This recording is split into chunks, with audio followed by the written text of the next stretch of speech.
आपका सिलेक्शन कैसे हुआ? एसएलवी बैंकिंग गुरु। एसएलवी बैंकिंग गुरु। एसएलवी बैंकिंग गुरु। एसएलवी बैंकिंग गुरु। तो सुना आपने, इन सभी का सिलेक्शन कैसे हुआ? क्या अगला सिलेक्शन आप अपना चाहते हैं? तो आज ही ज्वाइन करिए बैंक महापैक 2.0, जो कि मिलेगा आपको स्टडी लवरवेयर एप्लीकेशन पर। बैंक महापैक 2.0 में होगी आपकी कंप्लीट तैयारी।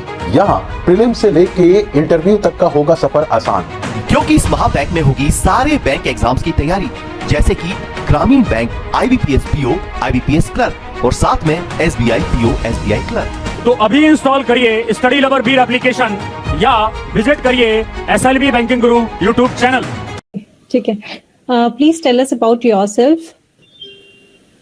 मेरा नाम अक्षय कुमार है। मैं पटना का रहने वाला हूँ। मैंने अपना ग्रेजुएशन 2019 में बॉटनी ऑनर्स से करा और उसके बाद मैंने अपना मास्टर्स करा फूड साइंस एंड टेक्नोलॉजी से 2022 में। उसके बाद से मैं बैंकिंग का तैयारी कर रहा हूँ। मेरे फैमिली में 5 मेंबर्स हैं। मेरे पापा बिजनेसमैन हैं, मेरी मम्मी हाउसवाइफ है, मेरे 2 बड़े भाई हैं जो दोनों इंजीनियर हैं और भी गुड़गांव में काम कर रहे हैं।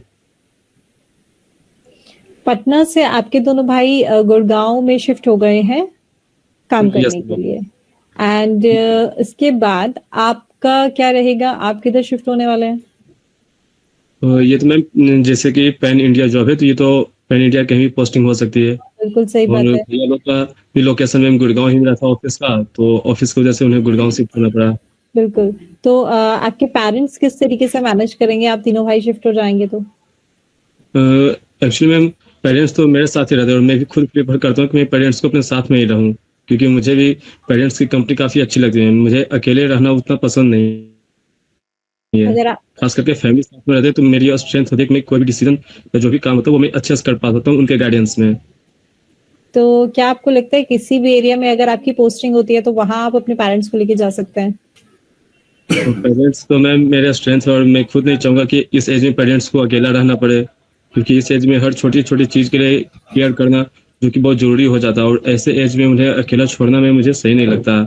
और मेरी ये रिस्पॉन्सिबिलिटी है, मैं इसे अच्छे तरह से कोशिश करूंगा कि मैं पूरी तरह से इसे अच्छे से कर सकूं। ओके, प्लीज अपनी वीकनेस बताइए।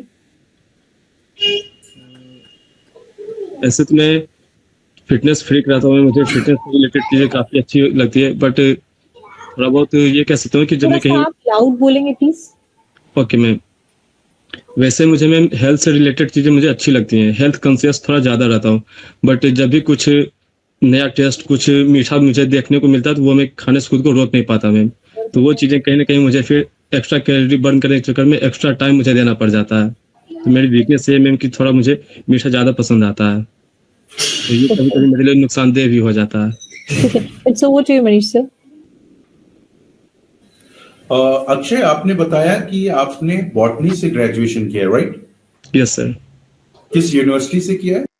मगध यूनिवर्सिटी, बोधगया। मगध यूनिवर्सिटी, ये बिहार में ही है? बोधगया में सर। बोधगया में। बॉटनी में मतलब आपका जो सबसे स्पेसिफिक पॉइंट था वो क्या था? जैसे कि बॉटनी में कुछ चीजें अच्छी लगती हैं, जैसे कि अगर कोई स्ट्रीम चूज करता है तो वो चीजें उसको अट्रैक्ट करती हैं, तो बॉटनी में आपको क्या चीजें लग रही थी जो आपको अट्रैक्ट कर रही थी? बॉटनी से रिलेटेड से उसका खास करके एनाटॉमी मुझे अच्छा लगता था, जो प्रैक्टिकल होते थे उसके डाइसेक्शंस वगैरह होते थे, वो चीजें सर लैब में मुझे उसे डिटेल में उसका डिटेलिंग वगैरह ये सब चीजें में सर मुझे ज्यादा अच्छा लगता था। और कुछ न्यू स्पीसीज, कुछ न्यू प्लांट्स, उनके ऑर्नामेंटल यूजेज, वो सब चीजें सर मुझे जानना और उन चीजों का यूज करना डेली लाइफ में, वो सब चीजें सर मुझे अच्छा लगता है। आज भी मतलब उससे रिलेटेड चीजें सर मैं अपने घर में भी इस्तेमाल करता हूँ। छोटे मोटे अगर कुछ ऐसे परेशानी या दिक्कत आती है हेल्थ से रिलेटेड तो मैं उसी पे डिपेंड करता हूँ। जैसे तुलसी का पौधा सर हर किसी के घर में होता है, तो उससे रिलेटेड से बहुत सारी बेनिफिट्स भी होते हैं। ओके, अच्छा, जैसे मान लीजिए किसी किसान को लोन चाहिए अपने घर में, अपने जो खेती के लिए उसको लोन चाहिए, तो आप उसके लिए क्या प्रेफर करोगे कि कौन सा उसको लोन लेना चाहिए? सर जहाँ तक मुझे जानकारी है कि बैंकिंग में सर PSL होता है, प्रायोरिटी सेक्टर लेंडिंग होती है, जिसमें कि 40% जो बैंकिंग का होता है सर वो ऐसे फार्मर्स या फिर जो MSME के अंडर में जो लोग आते हैं उन्हें कंसिडर किया जाता है प्रायोरिटी बेसिस पे। तो सबसे पहले सर किसान को PSL के अंडर में उन्हें KCC के थ्रू में लोन चाहूंगा कि सैंक्शन हो जाए। किसान के लिए सर बहुत सारे गवर्नमेंट ने स्कीम्स भी निकाल रखे हैं, तो इन सब स्कीम्स को सर मैं देखना चाहूंगा जिनमें उन्हें मिनिमम से मिनिमम इंटरेस्ट देना पड़े और उन्हें अच्छे खासे फैसिलिटी पे लोन मिल सके, ट्रैक्टर्स या KCC का full व्हीकल्स form के लिए क्या सब होता है? लोन। सॉरी सर, केसीसी का फुल फॉर्म क्या होता है? वो किसान क्रेडिट कार्ड होता है सर। ये क्या होता क्या है ये? इसमें सर एक किसानों को सर कुछ एक्स्ट्रा बेनिफिट दिया जाता है अमाउंट लिमिट कर, जैसे 5 लाख, अभी सर इसका रिसेंट सर अपडेट आया है, 5 लाख से बढ़ाकर 10 लाख 12 लाख तक किया गया सर। एग्जैक्ट सर फिगर मुझे याद नहीं है, बट मुझे इतना पता सर कि इसमें सर पहले से ज्यादा मतलब कराया गया है, 10 या 12 के आसपास सर किया गया है, जिसमें सर मिनिमम इंटरेस्ट के साथ किसानों को ये सैंक्शन किया जाता है कार्ड, जिसके अंदर उन्हें इतने सारे अमाउंट मिल सकते हैं अपने फार्मिंग, अपने डेली लाइफ के जो यूजेज होते हैं खेती के यूज के लिए, उसके लिए वो अमाउंट दिया जाता है बैंक की तरफ से। आपने प्रायोरिटी सेक्टर लैंडिंग का नाम लिया। प्रायोरिटी सेक्टर लैंडिंग में रीजनल रूरल बैंक यानी कि आरआरबी का एएनबीसी कितना परसेंटेज रख रहा है? सॉरी सर, मुझे नहीं पता। पब्लिक सेक्टर बैंक का प्रायोरिटी सेक्टर लैंडिंग बता सकते हैं कि कितना परसेंटेज है? 40% सर, जहाँ तक सर मुझे पता है 40% होता है सर। ओके, और प्राइवेट बैंक का?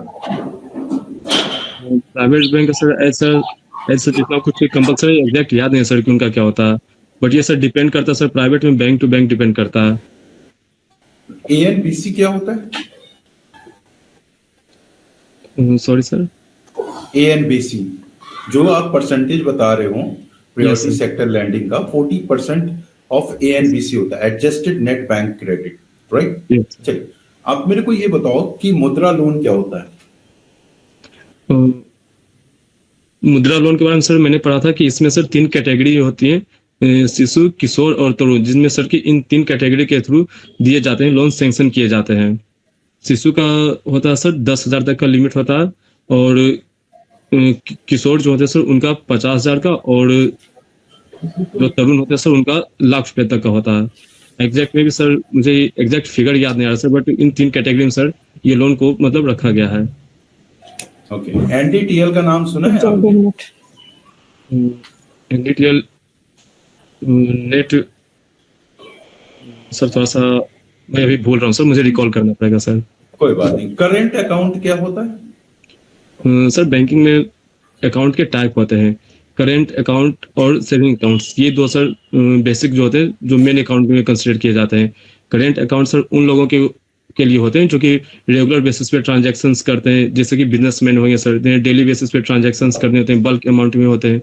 और जो रिटेलर हम लोगों के जैसे जो लोग होते हैं सर, वो सेविंग अकाउंट्स ओपन करते हैं बैंक में, जिनमें कि उन्हें बहुत कम या इतना फ्रिक्वेंटली ट्रांजैक्शंस करने नहीं होते हैं, तो उनके लिए सर सेविंग अकाउंट्स ओपन कराए जाते हैं। प्रधानमंत्री जनधन योजना में सेविंग अकाउंट ओपन होता है, करंट अकाउंट ओपन होता है, या फिक्स डिपॉजिट अकाउंट ओपन होता है, या रिकरिंग डिपॉजिट अकाउंट ओपन होता है? प्रधानमंत्री में तो सर जहाँ तक मुझे पता सर कि ज्यादा से ज्यादा सर सेविंग्स अकाउंट ओपन हुए हैं, और रिकरिंग प्रधानमंत्री डिपॉजिट जनधन योजना जो Yes, sir. आपका आता है वो किस स्कीम्स के तहत लाया गया है? पीएसबीडीए का नाम सुना है आपने? सॉरी सर, मुझे अभी ये याद नहीं आ रहा सर। ओके, प्रधानमंत्री जनधन योजना का जो बैलेंस होता है उसकी मिनिमम डिपॉजिट लिमिट कितनी होती है? उस स्कीम के अंडर सर जो भी खुलेगा वो तो सर 0 से स्टार्ट होता है सर, 0 मिनिमम बैलेंस से वो अकाउंट सारे ओपन हुए थे, जो भी प्रधानमंत्री जनधन योजना के तहत खुले हैं सर अकाउंट। ओके, मैक्सिमम बता सकते हैं कि प्रधानमंत्री जनधन योजना के तहत मैक्सिमम डिपॉजिट कितनी हो सकती है? मैक्सिमम का सर मुझे याद नहीं सर अभी, may be sir I think 5 lakh शायद सर, कहीं ऐसा कुछ सर थोड़ा थोड़ा याद आ रहा। ठीक है, Vipin sir over to you. Okay, अच्छा आपने अपना ग्रेजुएशन जो है वो किया है, बीएससी कंप्लीट किया है बॉटनी से? Yes sir. तो ये फूल पत्ती पे बढ़िया अध्ययन चल रहा था, तो ये फूल पत्ती के अध्ययन से रुख जो है वो फिर आपका ये बैंकिंग की तरफ कैसे मुड़ गया? सर मैंने मास्टर्स भी इसी से रिलेटेड करा था सर, क्योंकि साइंस स्ट्रीम सर मुझे अच्छा लगा था पढ़ना, इसमें कभी मुझे ऐसा सर बर्डन जैसा फील नहीं हुआ, ये सर मैं एंजॉय के साथ पढ़ाई कर रहा था, और मैं चाहता था सर कि जो भी मैं पढ़ूं वो ज़्यादा से ज़्यादा लोगों तक सर पहुंच सके, तो मास्टर्स के बाद सर मेरे बहुत सारे फ्रेंड्स प्राइवेट सेक्टर में भी जॉब कर रहे हैं, बट मैंने इसमें ये चीज़ सर नोटिस करा कि प्राइवेट सेक्टर में सर आइदर प्रोडक्शन डिपार्टमेंट या फिर लैब में कहीं ना कहीं जॉब करना होता है, जहाँ तक कि आप अपने नॉलेज को एक लिमिट तक आप वहीं तक रख सकते हैं। बट बैंकिंग सेक्टर में सर जहाँ तक मुझे पता चला, आइदर वो RRBs या नाबार्ड या जितने भी प्राइवेट सेक्टर बैंक है सर, उनमें सर PSL के थ्रू जितने भी किसान आते हैं उनसे आप इंटरेक्ट करके आप उन्हें अच्छे खासे फसल ऑर्गेनिक फूड के बारे में आप उन्हें बता सकते हैं, जिनसे उनकी प्रोडक्शन काफ़ी अच्छी हो सकती है। और मुझे सर इन सब चीज़ों के बारे में सर अच्छी खासी नॉलेज है, तो मैं चाहूँगा सर कि खास करके प्राइवेट सेक्टर लैंडिंग में जितने भी फार्मर्स आएंगे मैं उन्हें अच्छे से अच्छे सर सजेशंस दे सकूँ, ताकि वो अपने फार्मिंग स्किल्स को और अच्छे से अपग्रेड कर सकें। तो फिर तो आपको ग्रामीण बैंक में जाना चाहिए, RRB PO में। सर RRB और पब्लिक सेक्टर बैंक में सर दोनों में सर प्रायोरिटी सेक्टर्स के अंदर सर फार्मर्स आएंगे ही आएंगे। लेकिन और फार्मर्स के सर साथ तो आप कनेक्ट इजीली तब कर पाओगे जब आप डायरेक्टली किसी रूरल ब्रांच में बैठे होगे, गांव भी अच्छा खासा ब्रांच है वहां बैठे हुए हो। अर्बन ये तो एरिया के सर- अंदर आपका फार्मर्स से जो इंटरेक्शन है वो बहुत कम होगा।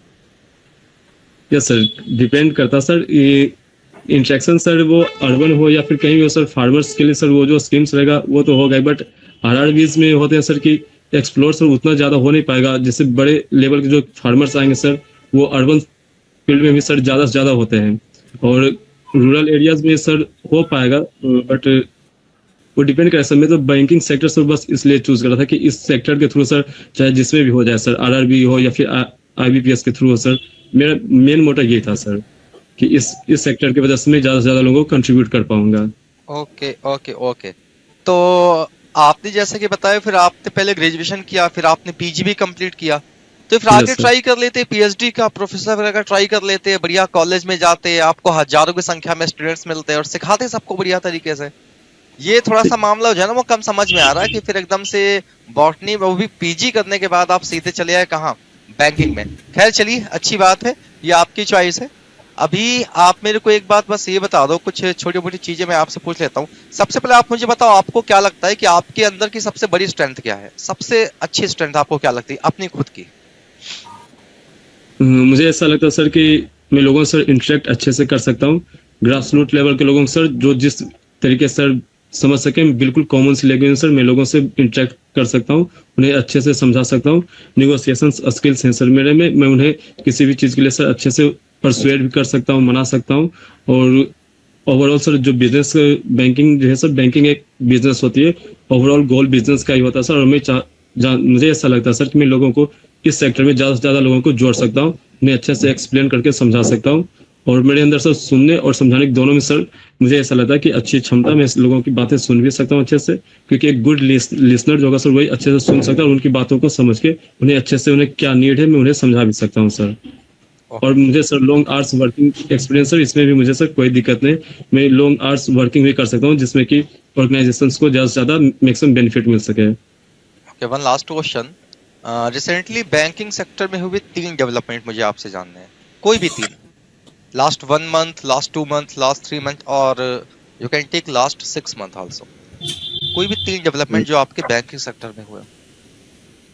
अभी सर बैंकिंग सेक्टर में मैक्सिमम डिजिटलाइजेशन सर काफ़ी इस पे जोर दिया जा रहा है सर, और बहुत सारे ऐसे पहले जो UPI आ रहे थे सर उसमें भी काफ़ी ज़्यादा फीचर्स ऐड ऑन किए गए, स्पेशली सर ग्रामीण क्षेत्र के लोगों के लिए भी। पहले UPI सर उसके लिए लोगों को एक स्मार्टफोन की नीड होती थी, अब UPI लाइट, UPI 1 2 3 ऐसे ऐसे करके सर बहुत सारे स्कीम्स आ गए जो कि फीचर फोन से भी कहीं भी इनेबल मतलब लोग कर सकते हैं, कहीं से भी ट्रांजेक्शन्स कर सकते हैं।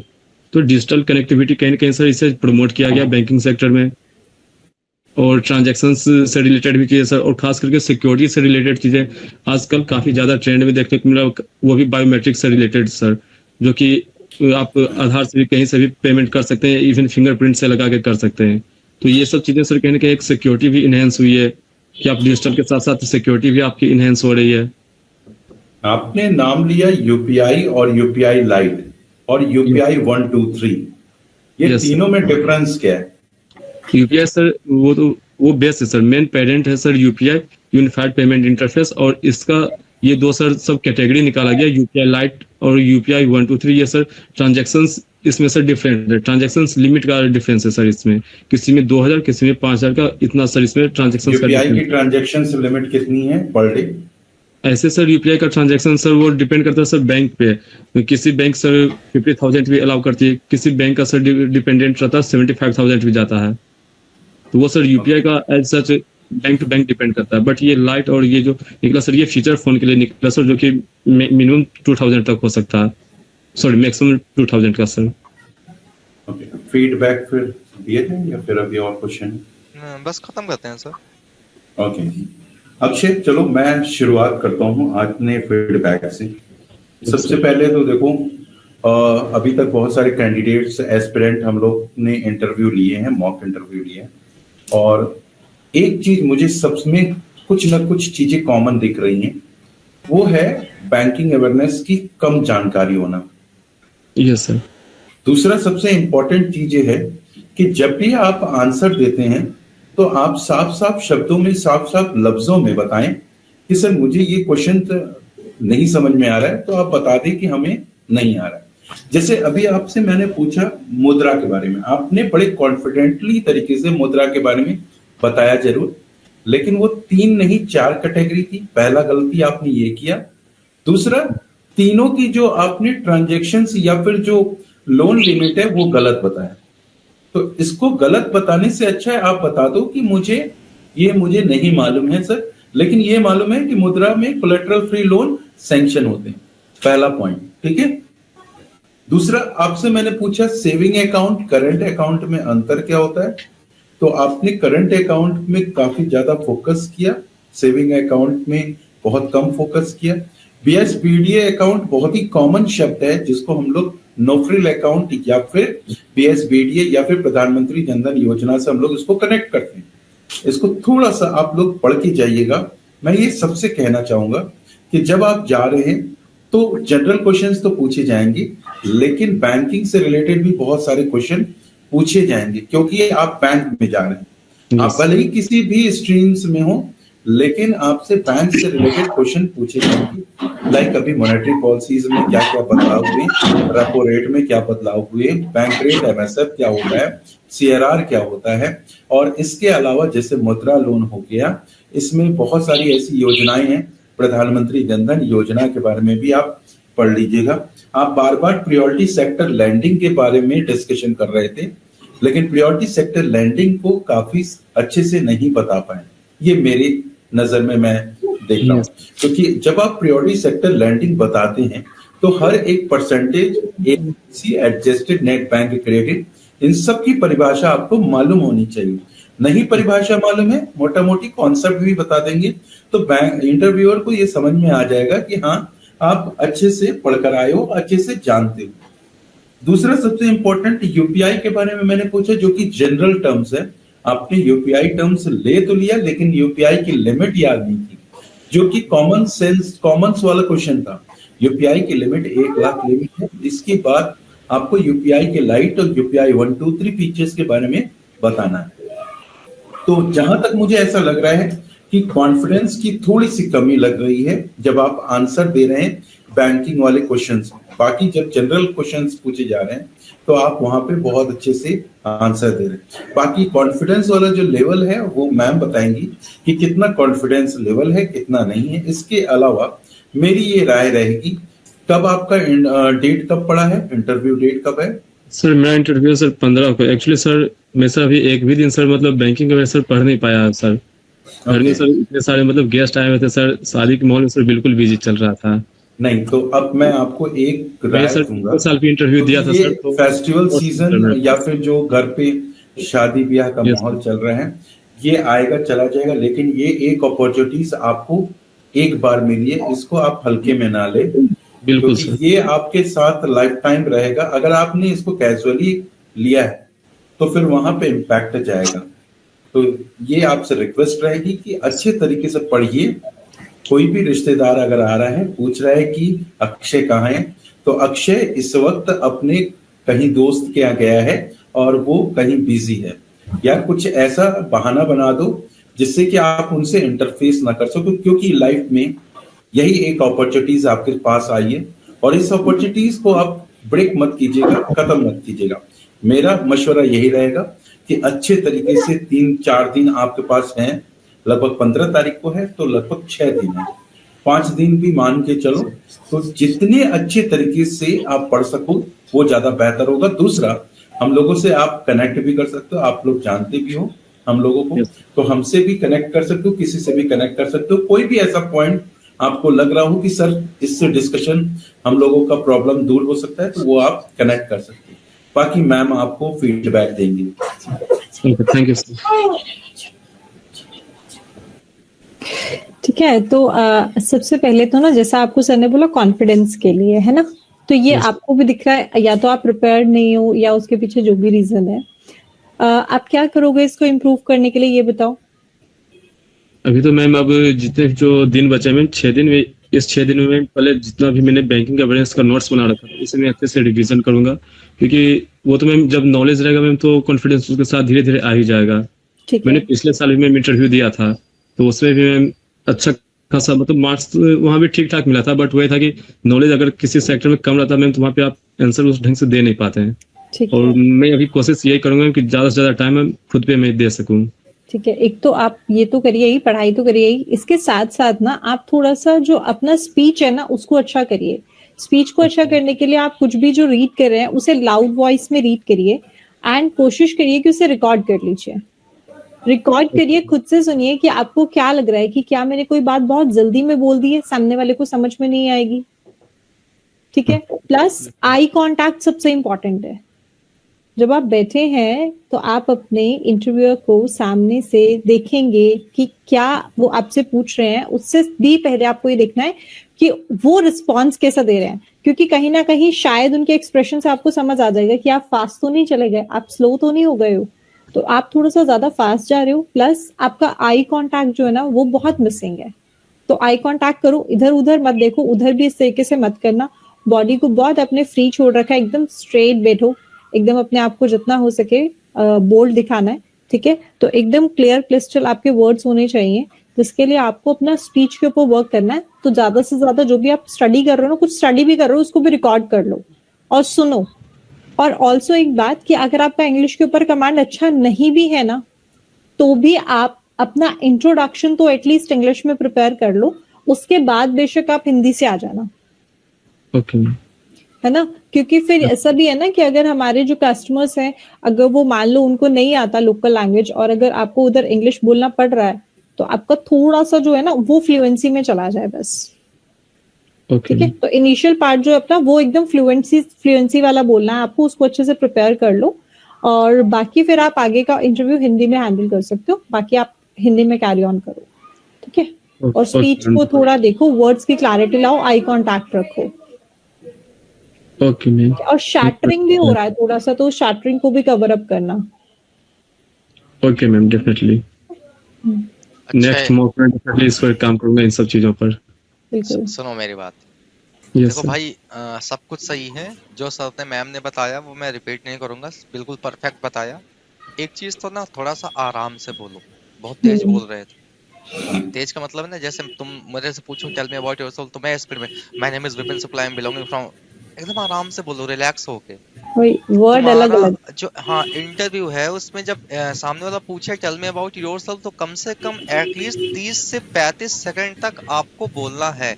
हम बहुत तेजी से बोल के 6 से 7 सेकंड में ही इंट्रोडक्शन अगर खत्म कर देंगे तो वो अच्छा इम्पैक्ट नहीं डालता है, और सामने वाले को लगेगा क्या ही बता के खत्म कर दिया। तो अपना इंटरव्यू भी जो ये है ना, ये ओपनिंग वाला पार्ट, इसको देख लो सुकून से कि कैसे क्या बोल रहा है, और सुकून से बोल के, स्लोली बोल के एटलीस्ट 30 सेकंड तक तो ले ही जाओ इसको, है ना। जो आंसर आ रहा है उसी का आंसर करो। जो क्वेश्चन सामने वाले ने पूछा है नहीं आ रहा है, कंफ्यूजन है, तो सीधे सॉरी सर अभी रिकॉल नहीं कर पा रहे हैं, अभी याद नहीं आ रहा है, ऐसे बोल के छोड़ दो, गलत आंसर नहीं बताने, है ना।